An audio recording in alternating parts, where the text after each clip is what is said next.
le soleil aujourd'hui, c'est plutôt une bonne nouvelle parce que pour ne rien vous cacher, on a quand même un tout petit peu manqué de soleil depuis le départ. Ça, c'est un temps idéal et puis un public qu'on a trouvé très chaud depuis le début de cet après-midi.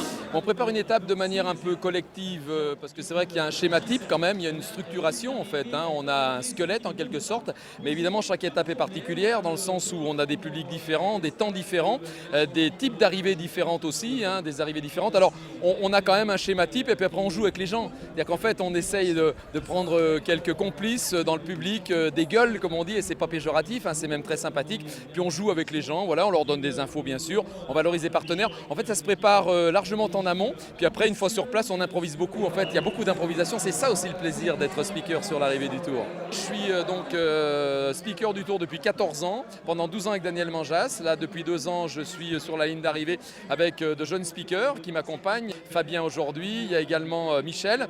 Et puis je suis un journaliste radio de formation qui me suis réorienté vers l'animation événementielle indépendante il y a cela une vingtaine d'années. Et j'interviens sur le sportif, beaucoup, mais aussi beaucoup sur l'économique. Voilà, alors je suis un journaliste reconverti en animateur événementiel et je m'éclate comme un fou.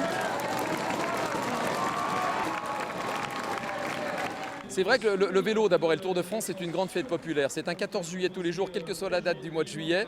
On pactise, on fraternise, 40 nationalités au bord des routes, il n'y a pas un hooligan, il n'y a pas un incident. Alors évidemment, bon, on va souhaiter que ça continue, jusqu'à maintenant ça a toujours été le cas. C'est vrai qu'il y a une vraie fraternité, les gens sont là pour s'amuser. Et il n'y a pas de vraie compétition en fait, il n'y a pas la compétition de nations, de sport collectif, etc. On a un public très différent et puis c'est familial. On a 4 générations des fois, on a des familles avec arrière-petit-fils, le petit-fils, le fils, voilà, etc. C'est assez dingue, c'est vrai, on a une multitude de gens, il y a un vrai mélange et ça c'est beau. Où je suis très impressionné, c'est l'arrivée depuis 5 heures ce matin de gens qui suivent le Tour de France, qui n'habitaient pas du tout ni dans la ville ni dans la région et qui ont pris place pour être à l'arrivée. Ça c'est vraiment la ferveur autour de cet événement international. Arriver presque devant la mairie et au cœur de la ville, c'est quand même ce qui est recherché le plus souvent dans le Tour. Après, il faut voir l'espace, parce que quand on regarde ce qui est autour de nous, c'est quand même gros. Il y a énormément de véhicules, il y a beaucoup de télévisions, beaucoup de radios. Il faut trouver la place pour pouvoir loger tout ça, et quand on peut le faire, on le fait. Stéphane Bourry, lorsque nous avions évoqué l'arrivée du Tour à Limoges, moi je souhaitais une arrivée centre-ville.